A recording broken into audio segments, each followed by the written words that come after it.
We're going to start our new unit today, and that is going to be on the central nervous system. So in the last unit, we really just focused on a neuron, like a single neuron, and how that neuron works.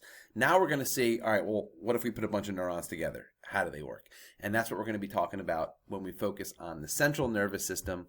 So let's get started. So first off, what is the central nervous system? Well, the central nervous system refers really to the brain and spinal cord. And those two components really are connected to each other. Probably think of them as separate from each other, but the spinal cord is really just the extension off of the brain that allows the brain to communicate with the body.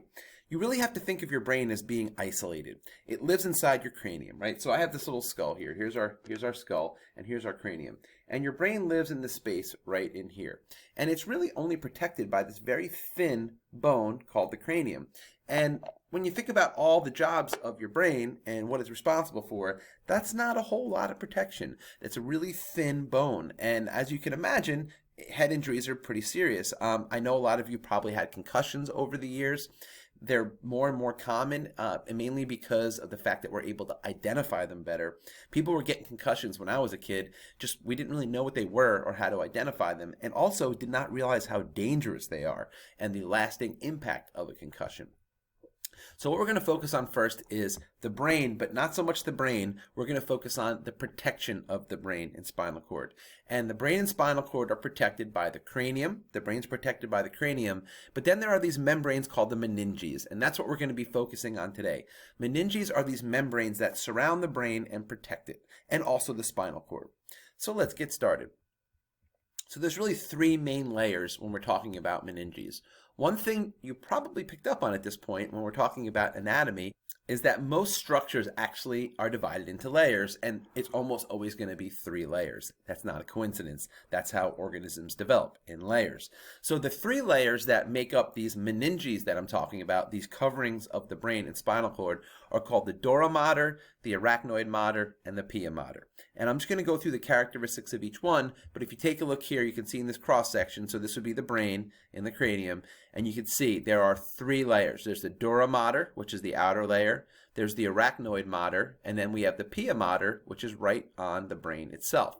Mater means mother, and the reason why they chose that term is because a mother protects the children, so these layers protect the brain and spinal cord.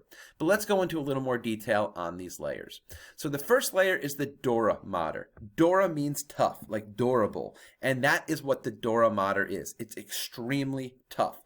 When we hopefully get to a point where we can do some dissection in here, when we do the brain dissection, one of the things that always surprises students is they get this brain, it's a sheep brain, they get this brain in front of them, and it's in this white bag, this really tough white leathery bag that's really hard to take off.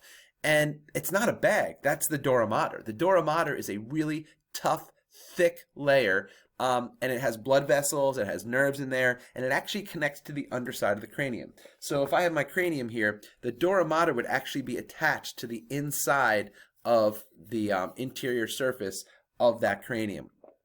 And it's really there for protection, it's physically strong, and it also has blood vessels and nerves in there. So if this is the cranium here, you can see that's that spongy bone that we talked about, the flat bone of the cranium, and then we have the dura mater, which is right along the inside of that cranium. Then we have the arachnoid mater, which is right below that. So the arachnoid mater sits right below the dura mater, and it's very, very, very thin. It's so thin, in fact, that it doesn't have any blood vessels or nerves. So the arachnoid mater does not have any blood vessels or nerves, and it's really thin, but what it has underneath of it is it has this space called the subarachnoid space. Sub means below, and obviously subarachnoid means below the arachnoid mater, and this is a really important space that exists in the brain. One thing I want you to notice is you can see there's a lot of like very web-like looking material, this very thin fibrous material. That is where the arachnoid mater gets its name.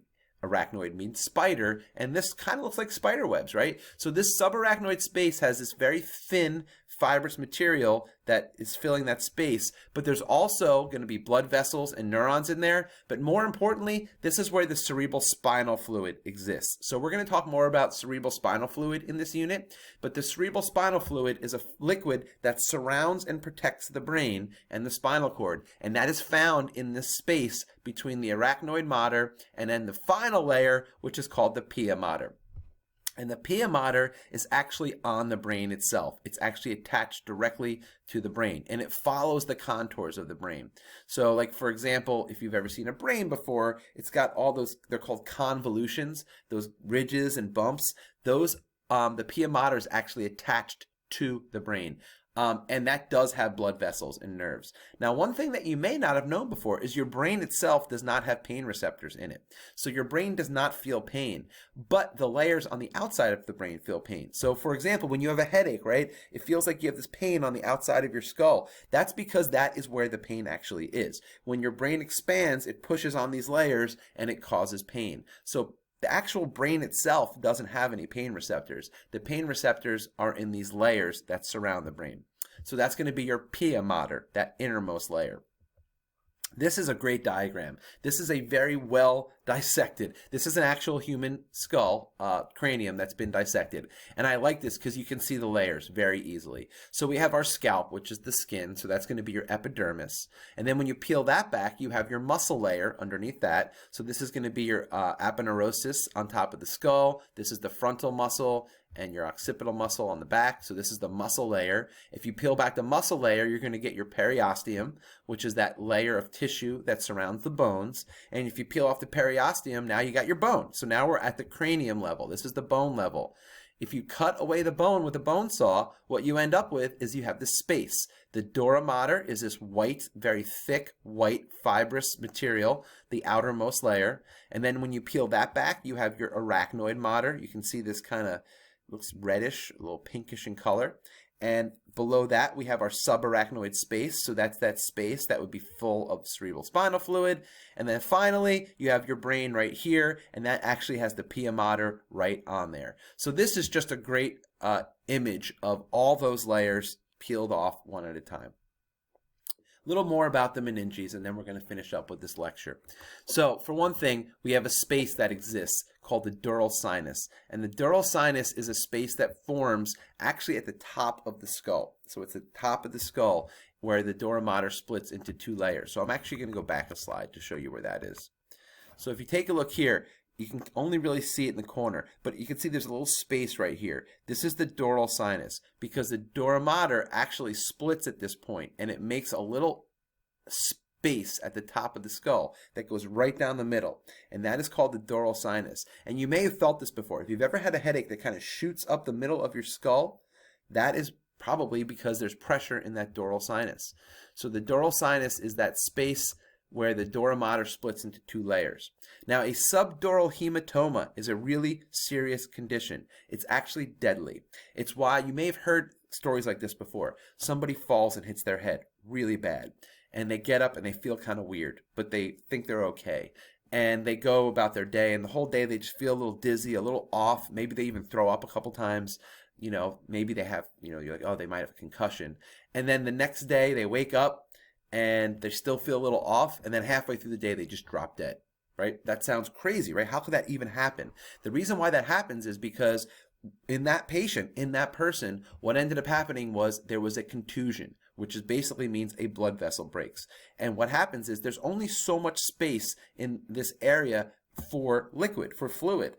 And what ends up happening is in a subdural hematoma, sub means below, dura is the dura mater. So in this space here, what ends up happening is blood starts to collect in that space, and it puts pressure on the brain. And our brain is so delicate, it only takes a little bit of a difference in pressure to prevent death in that situation. And they used to do a surgery. They still do the same surgery, actually. It seems very, very, very like, oh, we shouldn't be doing this, but this is how they deal with it. But a subdural hematoma is very simply when you have fluid and blood collecting under the dura mater, and it's from a trauma, it's from an injury. So a lot of times this happened on ships. You would see, people that would travel the world back in the 1800s, 1700s, they would bring a doctor on board with them because a lot of injuries happen at sea because there's a lot of swinging things above the heads and everything. So when people would get hit, what would actually have to happen is they would have to drill a hole in the cranium to open up that space and give a release to the pressure. So that still happens today. If I were to fall and hit my head hard enough that I would have a subdural hematoma, the treatment is actually still the same. I have to go to the hospital, and they would take a saw and they would cut a hole out of my cranium, expose my brain, I obviously have to be in the hospital where you're not going to get an infection, and that gives enough little bit of a release of pressure that the brain can then heal, and then it reduces that inflammation, and then you can put the piece of bone back in. They actually stored the piece of bone in your abdominal cavity because you got to keep the bone alive. So they would give you an incision and they would put that piece of your own cranium in the abdominal cavity to keep it alive. So that way, eventually, when your brain is back to normal size and that pressure is decreased, they just put the piece of bone back in place. And just like we learned about how bones heal, that bone will heal just like any broken bone, and it will solve that problem. And the last thing I wanted to talk about in this lecture is meningitis. And you've probably heard of meningitis before. And meningitis is an inflammation of these meninges. So it's your brain and spinal cord, and it could be either bacterial or viral. It's extremely contagious. The viral is more dangerous because you can't use antibiotics, and it causes inflammation. Same exact outcome as a subdural hematoma. It would put pressure on the brain and it would be deadly. So meningitis is extremely dangerous, and that's why when people get it, a lot of times it happens in colleges, believe it or not, because it's so contagious, and in a college, everybody's in a dorm, they're kind of packed in tight. They spread very easily. So that is this idea of this inflammation either from a subdural hematoma or meningitis. I'm actually going to finish up with one more quick thing, and that's just partitions of the dura. So basically, the dura mater wraps around the brain, right? It protects the brain. But one thing I want to point out to you is the brain actually has some hemispheres to it. There's two sides to it, right? You have your right and your left hemisphere. And then there's also this thing called the cerebellum in the back. I don't know if you can see that cerebellum. The cerebellum here also is separate from the rest of the brain. So what ends up happening is the dura mater actually folds into these spaces and separates the brain. And there's some names for it, so I just want to go through them real quick. The falx cerebelli is the piece of dura mater that splits the cerebellum in half. So this is the cerebellum right here. I always remember the cerebellum because it doesn't really look like a bell, but in my head, I'm like, oh, it's the bell at the bottom of the brain. So imagine a bell hanging off the bottom of the brain. That's the cerebellum. And if you take a look, it's split right down the middle, and it's split by this falx cerebelli. The falx cerebri splits the cerebrum into half. So the top part of the brain is called the cerebrum, and that is split into half by the falx cerebri. So the falx cerebri splits the brain in half this way. The dura dives down and separates the two. You can see it in this image right here on the slide. That's the falx cerebri. And then finally, we have the tentorium cerebelli, which separates the cerebrum from the cerebellum. So that's this space right here, and that's called the tentorium cerebelli. And that is this, you can see it in this image here, so that would be that. So I just want to cover that real quick before we're done for the lecture. Thank you very much.